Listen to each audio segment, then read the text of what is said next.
ফাঁসি চাই, ওই আওয়ামী লীগের ঠিকানা এই বাংলায় হবে না, খুনি হাসিনার ঠিকানা। গণহত্যার বিচার এবং ফ্যাসিস্ট শেখ হাসিনার ফাঁসির রায় বাস্তবায়নের দাবিতে বাংলাদেশ ছাত্র অধিকার পরিষদ কেন্দ্রীয় সংসদ কর্তৃক আয়োজিত আজকের এই বিক্ষোভ মিছিলে বই আবার মধ্য দিয়ে যে সকল সাংবাদিক ভাইরা উপস্থিত ছিলেন তাদেরকে আমরা ধন্যবাদ এবং কৃতজ্ঞতা জানাচ্ছি। যেহেতু আবহাওয়া বৈরী, যে কোনো সময় আবার বৃষ্টি চলে আসতে পারে, সেই জন্য আমাদের অনেক গুরুত্বপূর্ণ নেতৃবৃন্দ থাকলেও তাদেরকে বক্তব্য দেওয়ার সুযোগ করা হয় নাই। আশা করি আগামীতে তারা বক্তব্য দিবেন। আমাদের বক্তব্য স্পষ্ট। আমাদের সাধারণ সম্পাদক বলেছেন অনেকেই নাকি মেসির মতো কামব্যাক করতে চায়।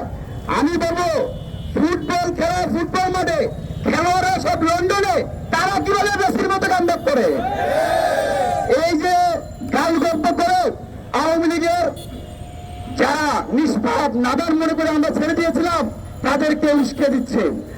আমরা স্পষ্ট বলতে চাই 2024 সালের ছাত্র নাগরিক গণঅভ্যুত্থানে 2000 শহীদের রক্তের বিনিময়ে যে বাংলাদেশ অর্জিত হয়েছে সেখানে কোনোভাবে শেখ হাসিনা ঠাঁই হবে না। এই বাংলাদেশে 30,000 মানুষকে পঙ্গু করা হয়েছে।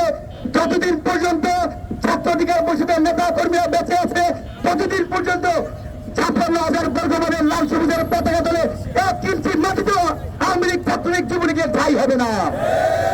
গতকালকে আমরা রয়টার্সে দেখতে পেয়েছি ফ্যাসিস্ট দৈত্য দানব খুনি হাসিনা বলেছেন শেখ হাসিনা আগে বাংলাদেশে আসবে ডিসেম্বরে, কিন্তু তিনি বলে নাই কোন ডিসেম্বরে। এটা কি 10 বছর পরে ডিসেম্বরে নাকি 20 বছর পরে ডিসেম্বরে? এইসব মাকাল ফের মার্কা কথা বলে উন্মাদের মতো কথা বলে বাংলাদেশে যারা গাপটি মেরে আওয়ামী লীগ ছাত্রলীগ যুবলীগ সন্ত্রাসী আছে তাদের জন্য কবর রচনা করবেন না।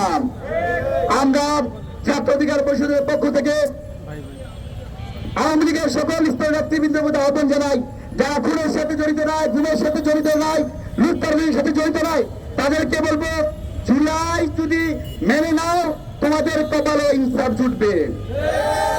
জুলাইকে দিন দিয়ে গাছ কাটবা এই বাংলাদেশের মানুষ কিন্তু তা মেনে নিবে না।